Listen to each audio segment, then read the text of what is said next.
I heard in an audible voice, Jesus' voice, and this is 20 years later, he said, I want you to tell the whole story now. Hold nothing back. The world is ready, and so are you.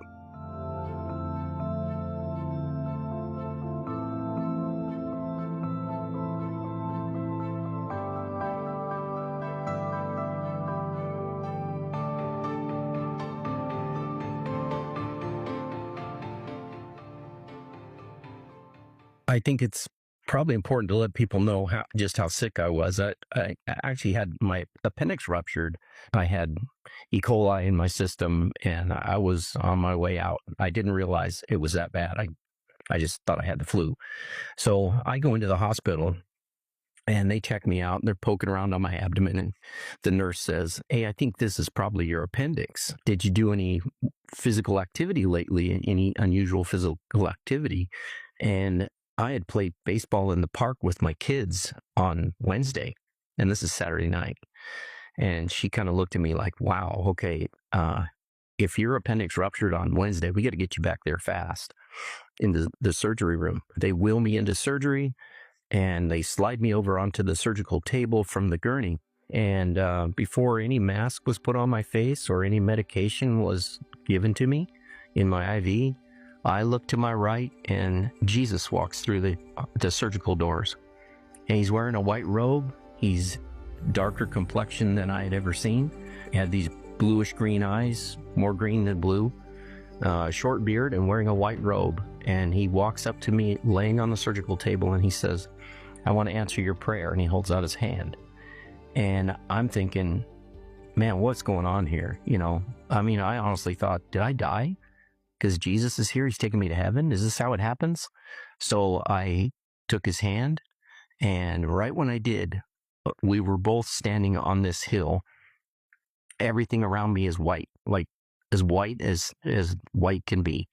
It's just blinding white. But I look down at my feet, and I'm still wearing a hospital gown. I can see that. I can see my bare feet standing on this grass, and the grass is just perfect.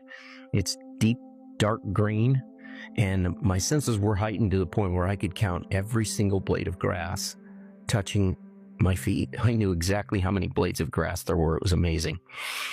And so as I'm looking around, all of a sudden there's this white, like a circular object that appears. It looks like a basketball size kind of a sphere. It's whiter than the rest of all the white. Everything around me is still bright white. But this circle is kind of shimmering, and it's like a different white, but it's still blinding. And all of a sudden it sends off these fluorescent light tubes. They're coming from this circular white light. And I'm just like, what the heck is this? And they kind of zip by my head. One of them comes by, and it hits me right in the forehead. And as it goes through me, it warmed me like right down to my toes. And it just made me feel secure, warm, loved. It was really weird.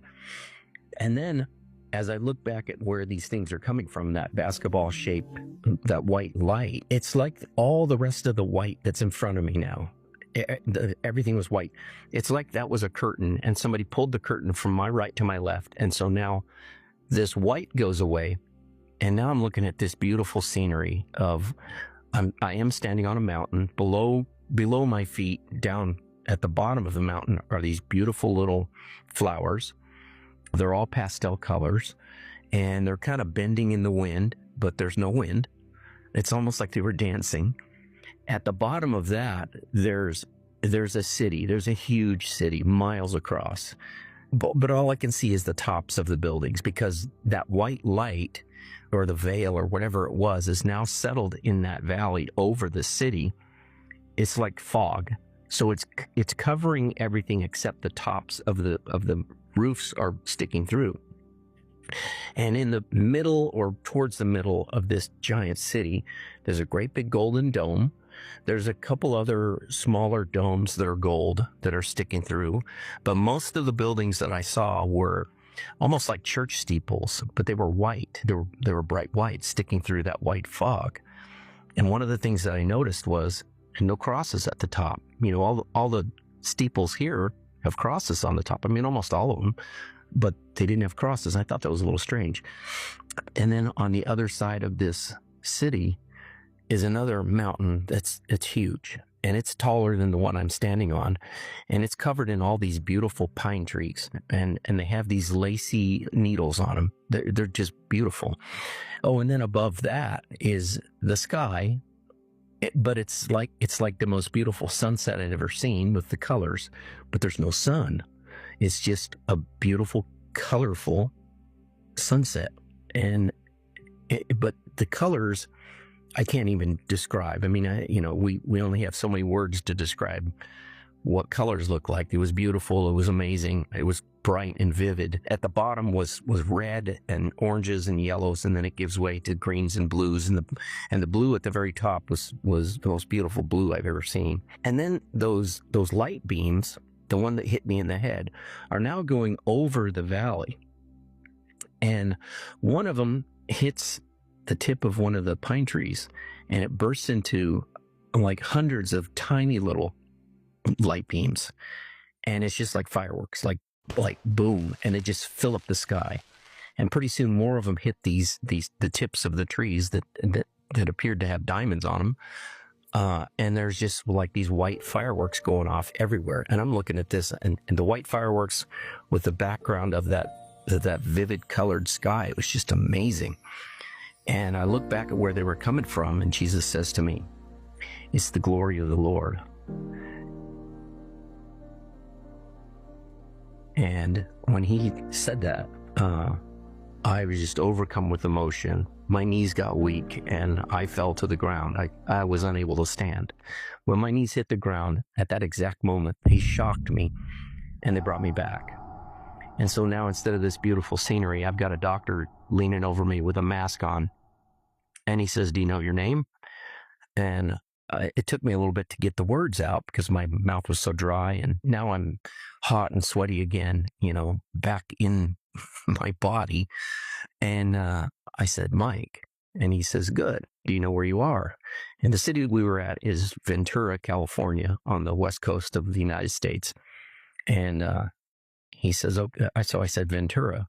And he says, "Okay." He's back, and he's talking to people in the room. Now I realize that there was like 5 or 6 other nurses in the room, all wearing blue scrubs. And he says, "Let's get them up to ICU." And so I spent 4 days in ICU and 12 days in the hospital. When I got home from the hospital, I had a few of my friends come over. These are 45, 50-year-old men. They sit down on the couch with me, and I start telling them about this near-death experience. And I get through that part, and I'm crying as I'm telling this thing. I still get emotional when I tell it. So I tell them this, and they're crying right along with me, holding my hand. And I get to the second part, which is so crazy that it made me sound like I was nuts, like I had brain damage from this thing, because I told them, yeah, and 24 hours later, Jesus came back into my hospital room, and I had a 3-hour conversation with him. And every single one of the people that I told, like 6 or 7 of them, every single one, their expression went from, "Wow, this is the most amazing thing," as they're crying. And then all of a sudden they look at me like, "You're crazy. Like, this is too nuts. I can't believe this."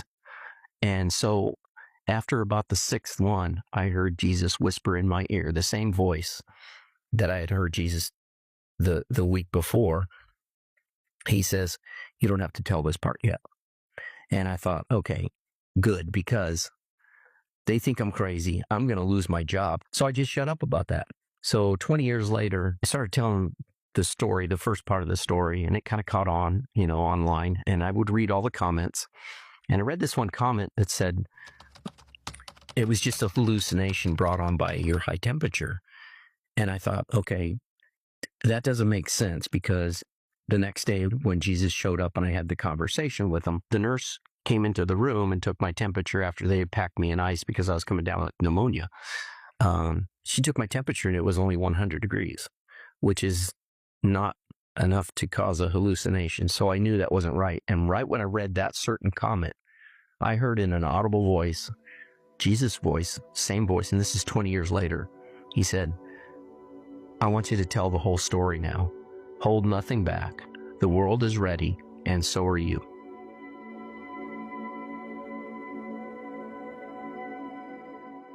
The second part happened 24 hours later. I had this beautiful near-death experience, and the next day I woke up at 2 o'clock in the morning. I was flat on my back in the hospital, and I woke up at 2 o'clock and I couldn't breathe. I was having a really hard time breathing. It was like there was water vapor in my lungs, and I was really struggling to get a breath. And so I hit the call button and I called the nurse. She comes in, she puts a stethoscope on my chest, and she listens, and she says, "Oh, honey, you're developing pneumonia."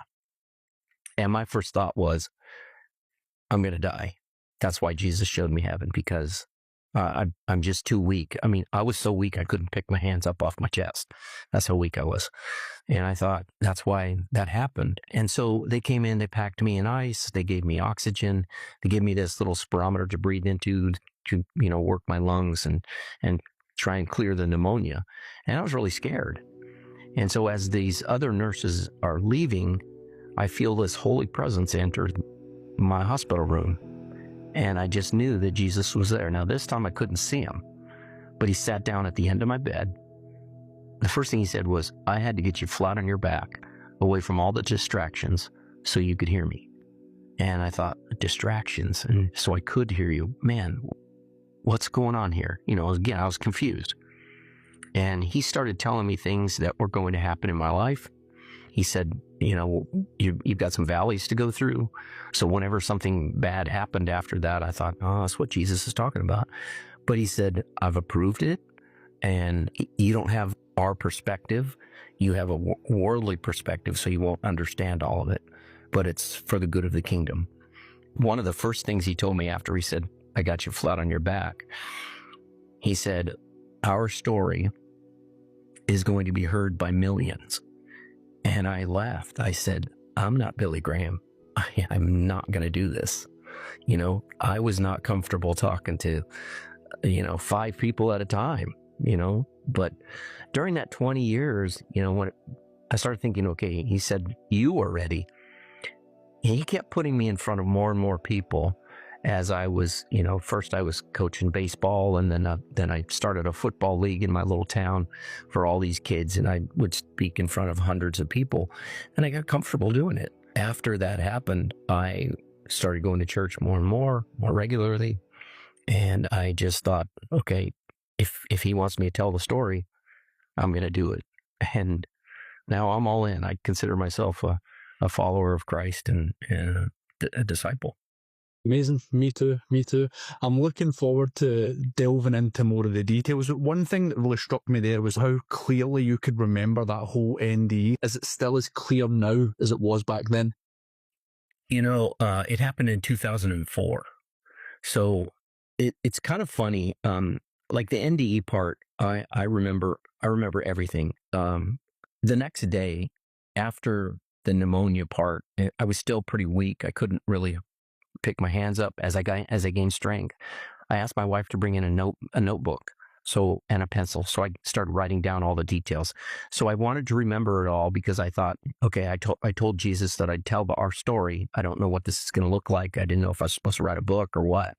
I've read that notebook many times, but I don't need to read the NDE part. That part, I remember every detail, and if I close my eyes, I can still see it and smell it and feel it, and feel the love that I felt from Jesus that day. You've essentially had this amazing experience that millions, billions of people would love to have. Are you able even to put into words what it's like literally looking into the eyes of Jesus and touching his hand? It's really hard. Yeah. I mean, we only have, it's like me trying to describe the colors in heaven. It's the same thing. It's really hard to describe, because you can't understand the love that you feel. When he walked in, it was like he was the brother that I never had, or the perfect father. I mean, he was just perfect in every way. So with the NDE, you saw him. You literally saw him as a physical person, but then the next day in your hospital room, you didn't physically see him. How did you know he was there, and exactly where he was, and what part of your senses made you realize that he was finally with you again? I can't even describe how I knew, but I could picture him sitting at the end of my bed, almost next to the nurse, because she was there the whole time. And when I would speak, she couldn't hear me. When he would speak, in fact, the first time he said something, I asked her, did you hear that? She says, no. And then she said, you better breathe into your spirometer again, keep blowing to get the lungs clear. I just knew he was there. And the voice was the same voice that said, it's the glory of the Lord. It's the same voice that I heard, when he took me to heaven. So I knew he was there. It was the same feeling of love, but the holy presence thing too. I remember when my grandmother passed away. She died at home. She'd been suffering from cancer for a long time. My grandfather was a nurse. They came over here from Holland when my mom was 16 years old, and Mom was in the room with her mother when she died. And she used to always tell me that when her mother took her last breath, something holy entered the room, a holy presence. And he used to always press her on that and say, what do you mean? What are you talking about? Describe that to me. And she says, I can't. It's a holy presence. And that kind of stuck with me. When it happened to me, I was like, oh, that's what Mom was talking about. You just know. And at the end of my bed on the wall, there was a clock, and it said 2:00. And that's when I called for the nurse. And I had this conversation, and a lot of the conversation was, is this really happening? Jesus, are you real? Are you really here? And as he's talking to me, I kept looking at the clock, and 5:00 was when I felt that holy presence leave. When he was done telling me all these things that I was going to do, it was over. And 5:00, they checked me. My temperature was almost normal. And they took the oxygen off, and I went back to sleep. And the book did really well. It sold all over the world. And then after the book kind of died down, I thought, okay, we're done with the story. That was fun. It was a fun time. Hopefully God's happy with me. And then 12 years after that, so this is now about 2023, the publication Guideposts, they're big here. It's a Christian publication company, and they put out these little books. They put out a series of books called Witnessing Heaven. And one day I get an email from the lady that runs the Guidepost company. And she says, we heard about your near-death experience. We're doing a series of books. And we'd like to have you tell your story to one of our writers. And, if you're interested, we can put it in this book. And I said, yeah, sure. So here it is, almost 20 years after the NDE, and somebody contacts me. And so that's when I started doing some podcasts, and that's when I got to read the comments and all that. It's just a really popular story. People identify with it, but to wait 20 years, it's just the story that God will just not let die. So there's more. And when he said our story is going to be heard by millions, and I told him he was crazy, he just laughed. And I thought, wow, that actually happened. I mean, millions of people have heard this story, and all around the world. I mean, I'm talking to you in Scotland. I'm in the United States. I've talked to people in Ireland and Spain and Italy and South Africa, Brazil. I mean, it's crazy. So he was right. And tell me when you decided, for certain, you were going to really delve into this second part and be completely open about everything that happened. Yeah. So the second part, I had not. I mean, this story took off without telling the second part. And when I heard Jesus tell me, "Now's the time to tell the whole story. Hold nothing back. The world is ready, and so are you." That's when I started writing the new book. And I thought, okay, I'm gonna fulfill the promise that I made. He's telling me, tell the whole story. So I thought, okay, I'm gonna do it. And if people call me crazy, I've got all the answers. I'm not crazy. I mean, my wife may argue that I had a little brain damage, but I'm not crazy. So another quote from the book is, "You will have heartaches and valleys. Keep talking to me and walking through them." What was your reaction when you heard that from him? It kind of scared me, because when he's saying valleys, I had no idea what he was talking about. It worried me, but he said, just lean on me and I'll give you strength. And, when things would happen to me, like one of the first really bad things that happened was my father passed away, and suddenly, and he was not old; he was a pretty young guy. I just thought, okay, this is one of those valleys. I got no choice but just walk through it, and I really felt like God was giving me strength to get through that. My marriage ended after 2 years after that, which was tragic. I mean, looking back on it, it happened for a reason, and I'm in a much better place now. But it was really tough on my family. I have 4 kids, and divorce is hard on kids. You just never know what kind of impact that's going to have on them. But praise God, they're all followers of Jesus, and I think He helped them through that too. So yeah, definitely lean on Jesus, no matter what you're going through. And just know, the other weird part was, to me, was He said, I've approved it, like it's okay. Nothing bad happens in this world without Jesus saying, okay, go ahead and do it. But He does use everything for the good of His kingdom. I mean, I don't know if I would have ever written my first book. I don't know if I would be in this position if I was still in that marriage. I don't know, but He knows. So he put me on the path, and at the end of the day, I'm a lot closer to Jesus than I was. And that's a good goal for anybody.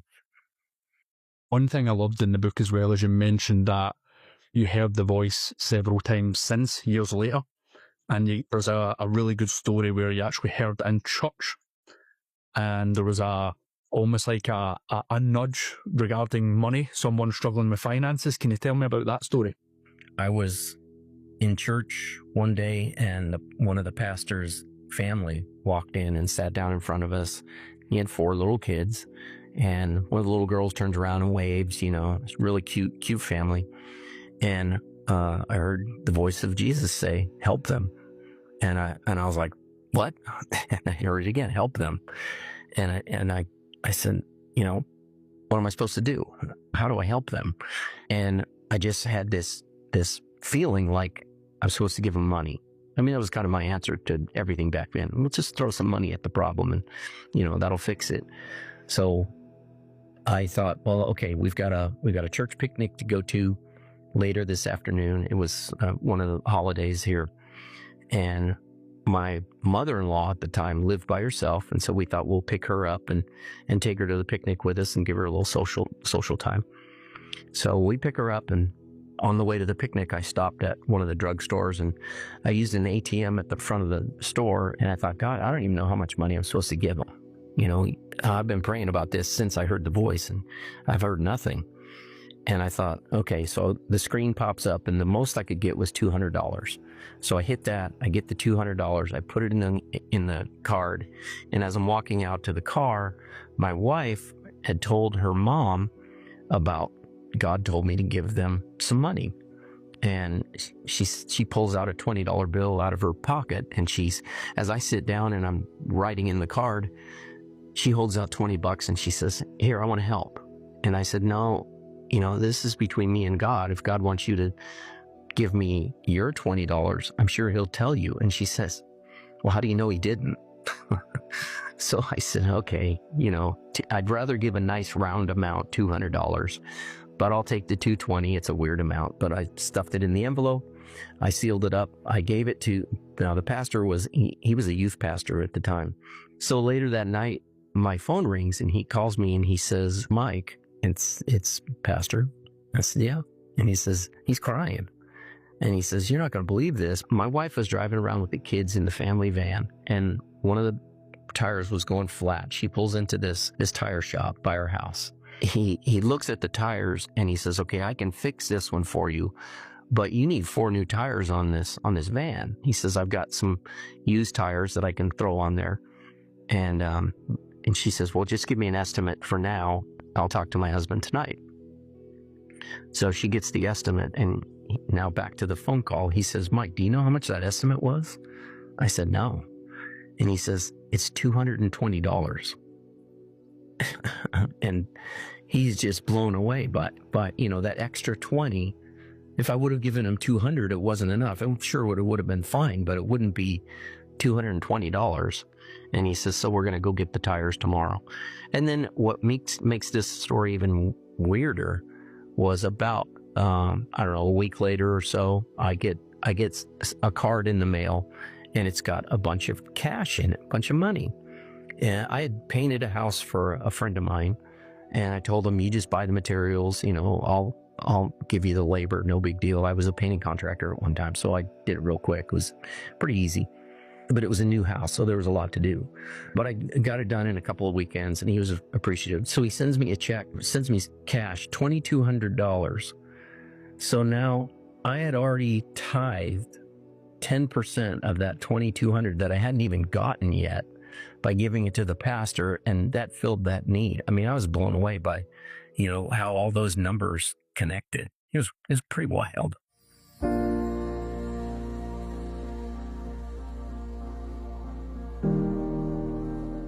I have more patience now with people, and when I meet somebody that calls me crazy, instead of getting mad at them, I just figure, okay, I'm just going to pray for you, that God reveals himself to you, and that you come to know the truth.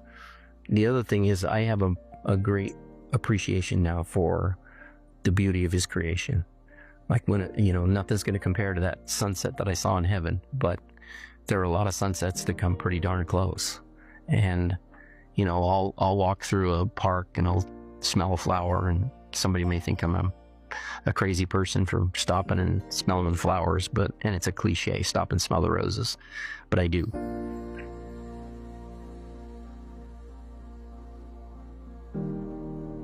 I came up with a funny saying that describes that. I think death is like moving. I'm not looking forward to the process, but I am very excited about the destination.